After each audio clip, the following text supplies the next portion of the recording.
We support our position in favour of the candidacies of Brazil and India, while at the same time the October tragedy is being used for the mass collective punishment of the Palestinians by President Putin on the 14th of June, when once again, convincingly, he demonstrated Russia's goodwill when it comes to achieving negotiated agreements, the prospect for which were thrown out by Kiev and its backers. Distinguished Mr. President, ladies and gentlemen, a few days ago, within this building, the forum entitled The Summit of the Future took place. Russia showed understanding to the Secretary-General's idea to convene that summit, since the crisis of our organization is growing worse and something needs to be done about that. And we were involved honestly in the preparations for the summit, although quite frankly we didn't have any particular illusions about it.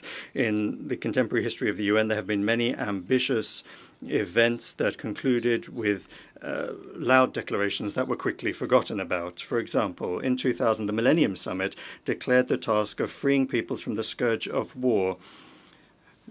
Just 2 years after that, the USA, at the head of the Coalition of the Willing, under the laughable pretext, without a mandate from the UN Security Council, invaded Iraq, a country which has still not been able to recover from the destructive consequences of that escapade.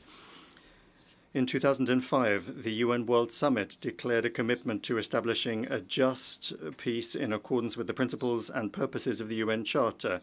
This sacred obligation certainly didn't stop the USA and their allies from getting the then leader of Georgia, Mikhail Saakashvili, in 2008 to unleash an armed aggression against the people of South Ossetia and Russian peacekeepers. And a further 3 years after that, NATO organized the military intervention in Libya, destroying its statehood and undermining the stability of neighboring countries. In 2015, the UN Summit on Sustainable Development adopted grandiose plans to combat poverty and inequality, but they turned out to be empty promises in light of the reluctance of the countries of the West to refrain from their neo-colonial practices of mining the wealth of the entire world for their benefit. Just look at the statistics of the promises that were kept in terms of financing the development of the countries of the Global South and the transfer of environmentally friendly technologies. Just like Kofi Annan and Ban Ki-moon in the past, the current Secretary-General advanced his own initiative under the slogan of rebooting global cooperation.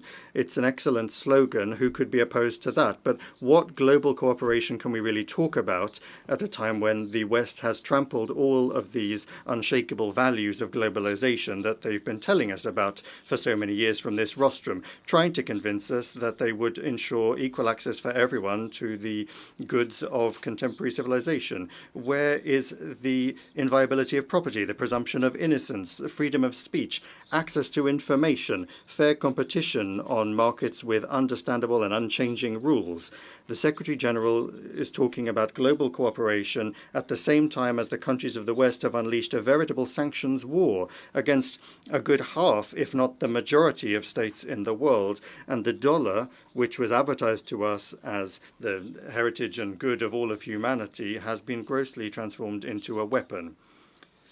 For more than 60 years, there has been a trade blockade of Cuba, the cancellation of which the overwhelming majority of members of the international community are calling for. In the pursuit of the ever more ephemeral aim of preserving their domination, Washington is blocking the normal work of the World Trade Organization on dispute settlement and reform of the Bretton Woods institutions, the structures of which for a long time now have not reflected the real balance of forces in the global economy and finances.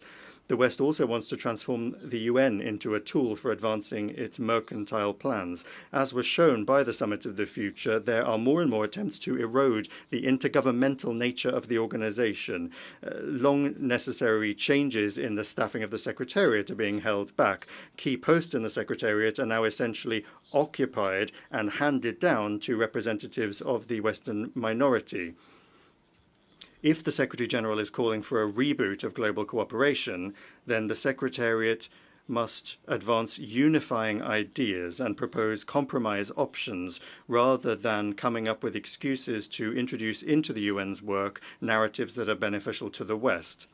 Breathing new life into the UN, it's not too late to do that.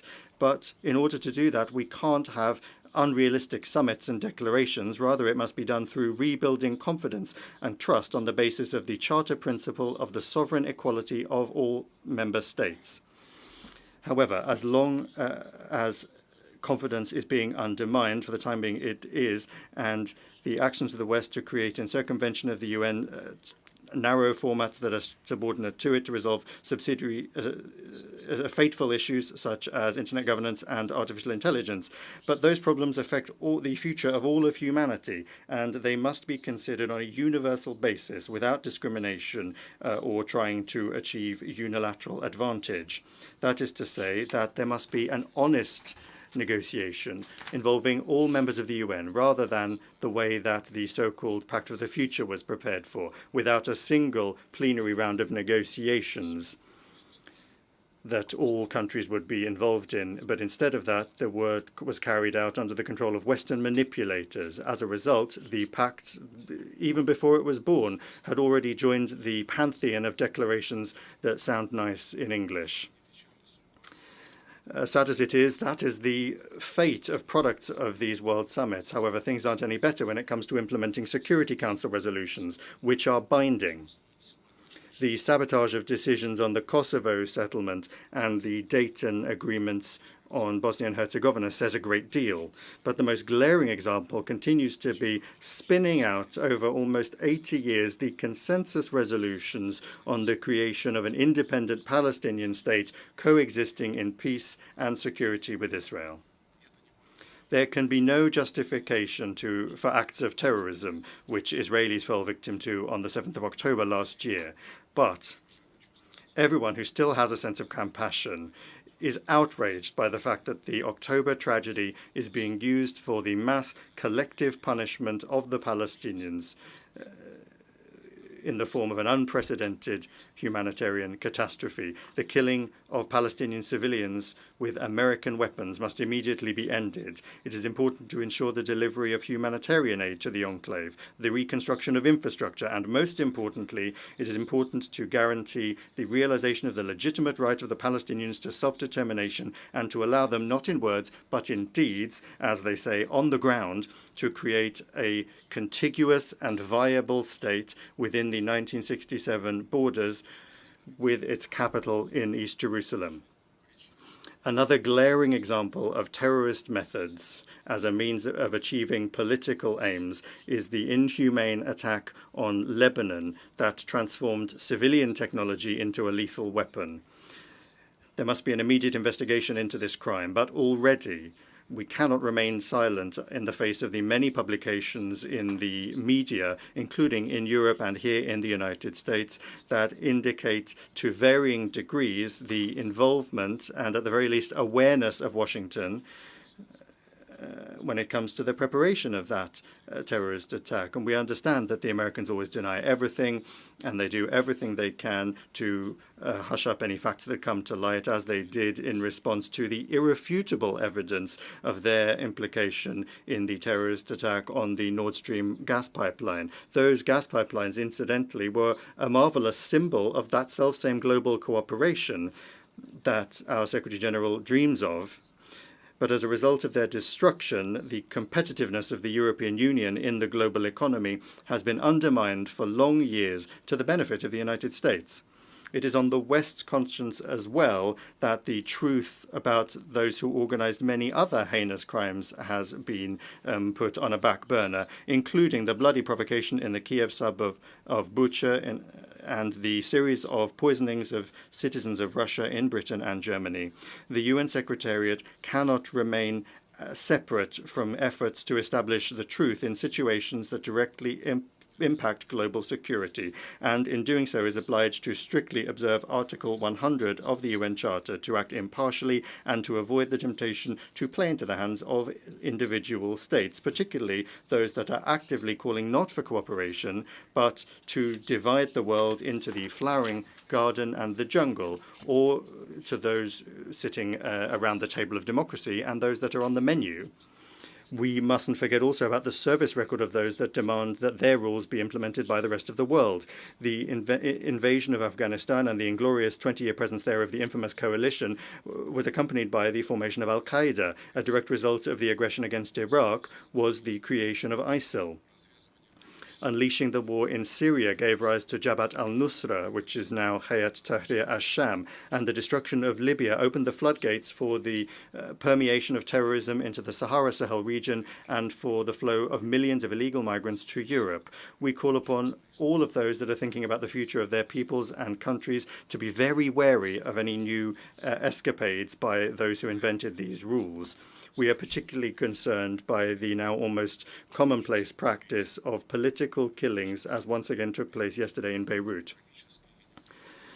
The tragic and unacceptable turn of events in the Arab-Israeli conflict in Yemen, in the Red Sea Basin, in the Gulf of Aden, Sudan, and other hotspots in Africa reflects an indisputable fact. Security can either be equal and indivisible for all, or it won't be for anyone.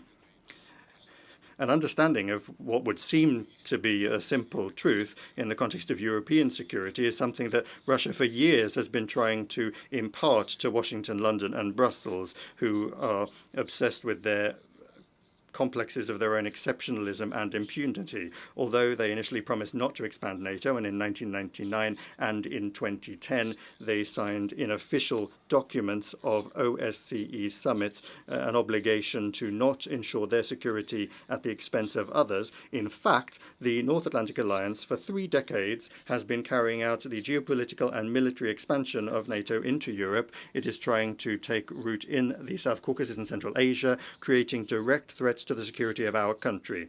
And now the same is happening in the Asia-Pacific region, where NATO infrastructure is creeping in and to contain or deter China and Russia.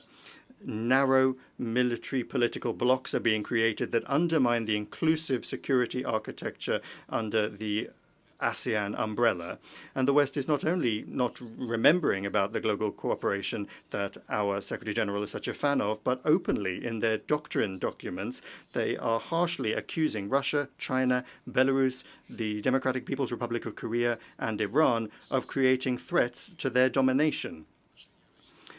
In respect of Russia, they have declared the aim of dealing it a strategic defeat, almost just like London and Washington planned in May 1945, with the development, even before the end of the Second World War, of an operation entitled Operation Unthinkable to destroy the USSR.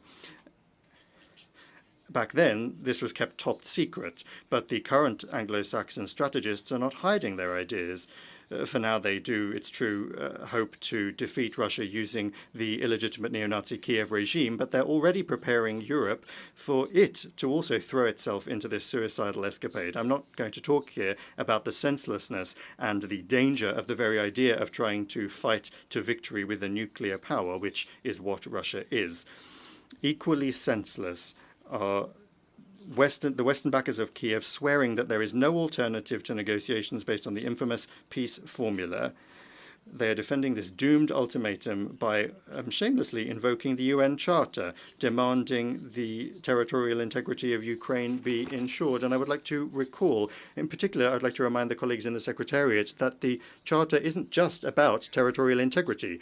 Charter 1 of the Charter declares the obligation to respect the principles of the equality and self-determination of peoples, and that served as the international legal basis for the process of decolonization, which incidentally still needs to be completed, however much the French, the British, and other former colonial countries may resist. In 1970, the General Assembly unanimously decided in its declaration that everyone must observe the territorial integrity of those states whose governments respect the right of peoples to self-determination, and on that basis provide the entire population living on that territory. And I underscore that this was a unanimous decision of the UN General Assembly following long years of difficult discussions. There's no need to prove that Ukrainian neo-Nazis, having seized power in Kiev as a result of the US and Allies-supported bloody coup d'etat in February 2014, didn't and are not still representing the Russian population of Crimea, Donbass, and Novorossiya. The Western leaders, doing anything they can to talk about human rights, are in a very telling way staying silent about these rights when it comes to the racist actions of their clients in Kiev. In the light of this forgetfulness, I'll remind you about another requirement, again in Article 1 of the UN Charter, the requirement to respect the rights and fundamental freedoms of any person regardless of race, sex, language, and religion.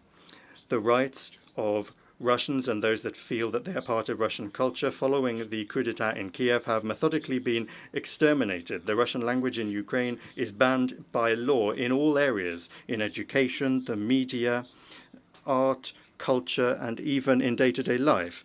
Recently, another law was adopted banning the canonical Ukrainian Orthodox Church. These are gross violations of the rights of Russians enshrined in the UN Charter, and they bring with them threats to the security of Russia and all of Europe, stemming from the Kiev regime and those that are dragging it into NATO. And all of these are the root causes of the current Ukrainian crisis. It is to address these that is the aim of the special military operation that Russia is carrying out to defend its security and the current, present and future of the people on their native lands. We value the sincere aim of a number of our partners to advance, out of the best interests, mediation initiatives. We value their constructive results focus. Unlike the hopeless Zelensky peace formula, we call upon our friends in their further efforts to take into account in full the facts that I have mentioned about the real reasons of this situation, the real causes of this situation. Unless they are addressed, a just UN Charter-based peace will not be possible. A realistic settlement plan was outlined by President Putin on the 14th of June, when once again, convincingly, he demonstrated Russia's goodwill when it comes to achieving negotiated agreements, the prospect for which were thrown out by Kiev and its backers as a result of the coup d'etat in 2014. The disruption of the Minsk agreements in 2015 and the Istanbul agreements of 2022.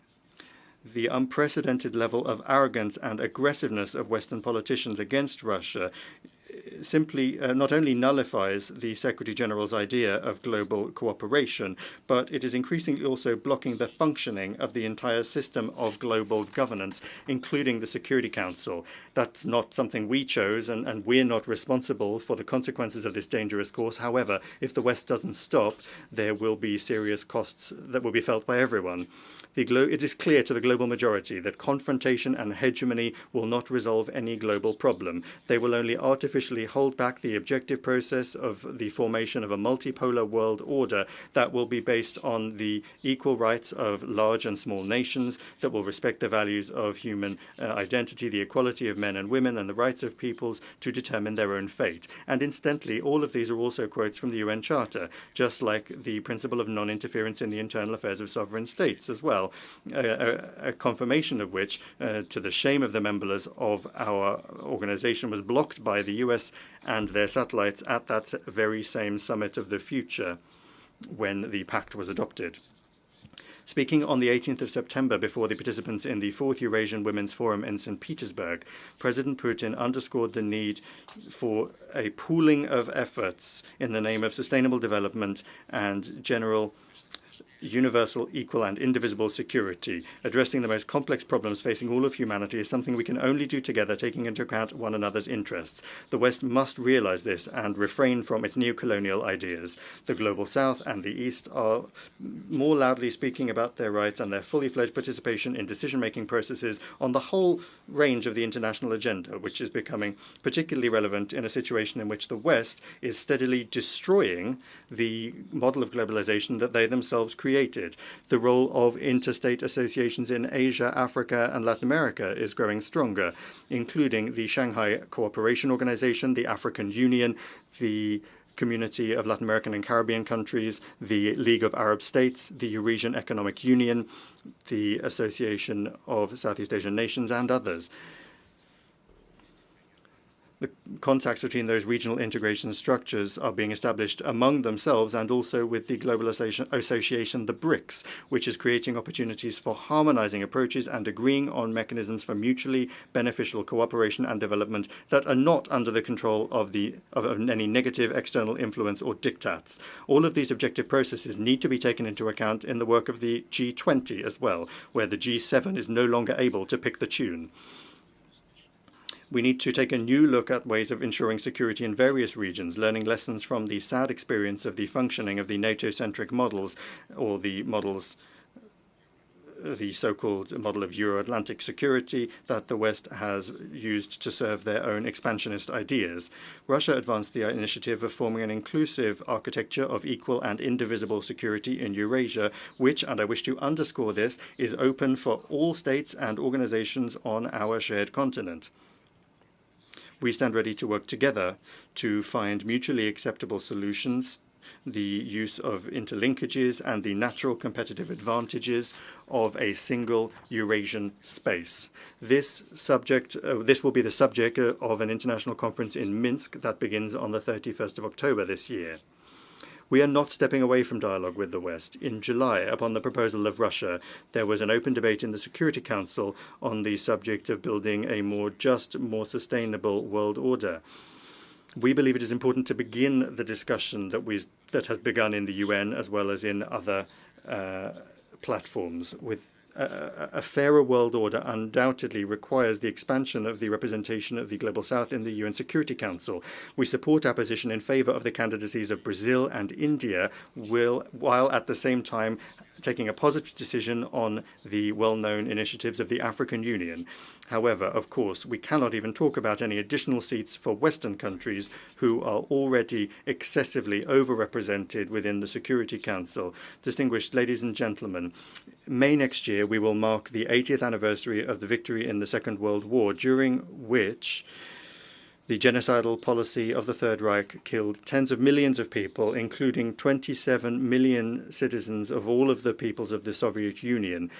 These crimes do not have a statute of limitations, nor is any moral justification for those who are trying to whitewash Nazi executioners, collaborators, and their current adherents, be it in Ukraine, the Baltics, Canada, or in any other countries. Today, the world is facing extremely serious challenges that require a joining of forces rather than confrontation and a thirst for global domination. Russia will always stand on the side of collective work, on the side of truth and law, peace and cooperation, in the interests of giving rebirth to those ideals that were enshrined by the Founding Fathers. That is the aim of the Group of Friends in Defense of the UN Charter that was created upon the initiative of Venezuela. Its purposes and principles remain fully relevant. The most important thing is to make sure that absolutely everyone is guided by those principles, not selectively choosing from a menu, but rather in their entirety and as they are interlinked, including the principle of the sovereign equality of states. Then, working in favor of forming an honest balance of legitimate national interests, the legitimate national interests of all countries, we will be able to give life to the purpose of the UN that is enshrined in the Charter, to be a center for harmonizing the actions of nations. Thank you. Don't miss out. Log on to oneindia.com for more updates.